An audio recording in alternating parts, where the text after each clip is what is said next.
The first few games of a new NBA season are a great indication of how a team meshes with one another and how they will fare in the remaining regular season.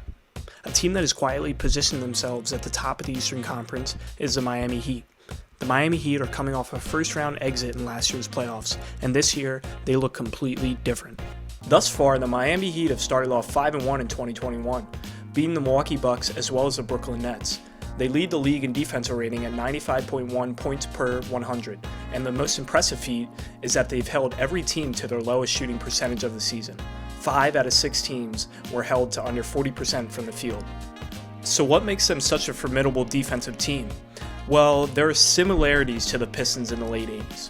Physical and ball screens, not allowing points in the paint, and team rebounding.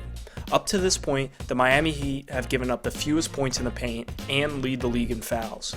While the physicality of the league has drastically diminished since the 80s, there's a blacktop feel to this Miami Heat group. This blacktop feel was the reason why the Pistons won 2 championships in the late 80s. However, the Miami Heat are possibly the most underrated team to win the finals.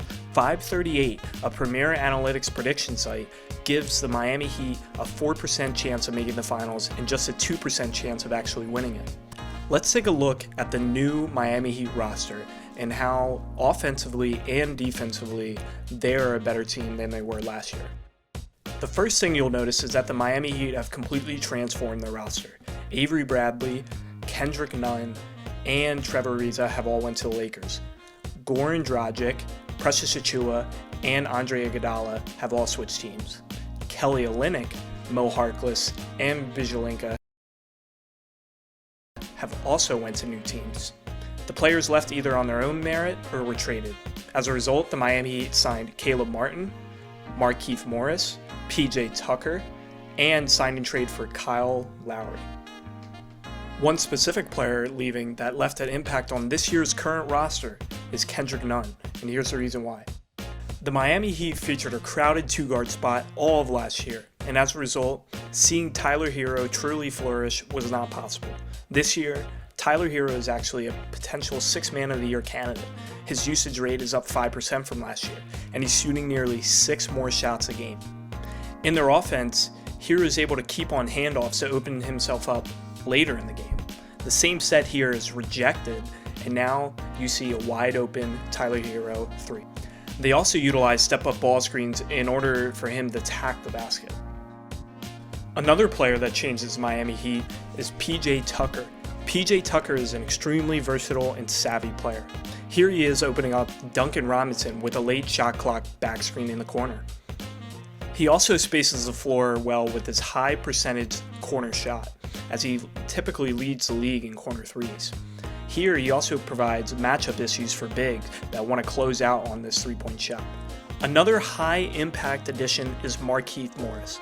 Markieff Morris is a versatile scorer and a much better perimeter threat than Andre Iguodala was for the Miami Heat last season.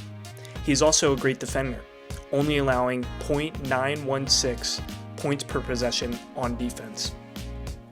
The biggest addition of them all is Kyle Lowry. Kyle Lowry is the true point guard the Heat have needed for a number of years. The biggest thing I've noticed thus far is his pace in transition. The Heat have ranked nearly dead last in pace of play, and a floor general like Kyle Lowry may change that this upcoming year. Kyle Lowry is also a tough shot maker, and while he has started the season relatively cold, having a scorer in late game scenarios alongside Jimmy Butler will be important come the playoffs. What do all these additions mean for the Miami Heat? Well, they can have lineups that have great overall spacing and great overall shot making ability. Take a look at this possession. Shot fakes, shooters scattered all over the court, and driving kicks to a late Tyler Hero 3.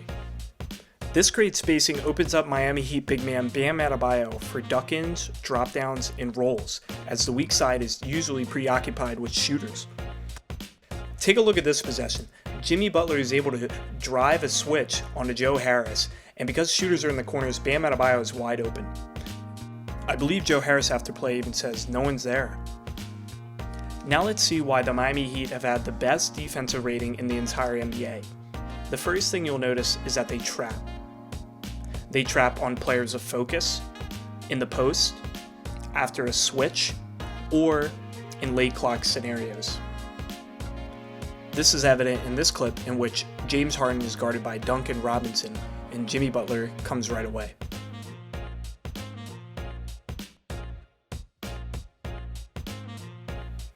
They have done this trap in nearly every game that I've watched so far. In this case, it's Luka Doncic. And one thing you'll notice is that their position versatility allows them to have great success on rotations. They also did this against 2021 NBA Finals MVP Giannis Antetokounmpo. Another reason why they have been so successful in the half court is their position versatility and their ability to switch. Here, PJ Tucker is able to switch onto a guard, which in most cases, a four-man would not be able to guard Ja Morant. Take a look at this play. There's an Iverson cut with a Horns look, and Bam Adebayo is able to easily switch with Kyle Lowry and stall the action.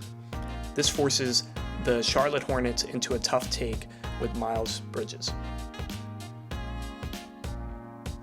Re-signing Bam Adebayo to a 5-year, $163 million extension was well worth it for the Miami Heat.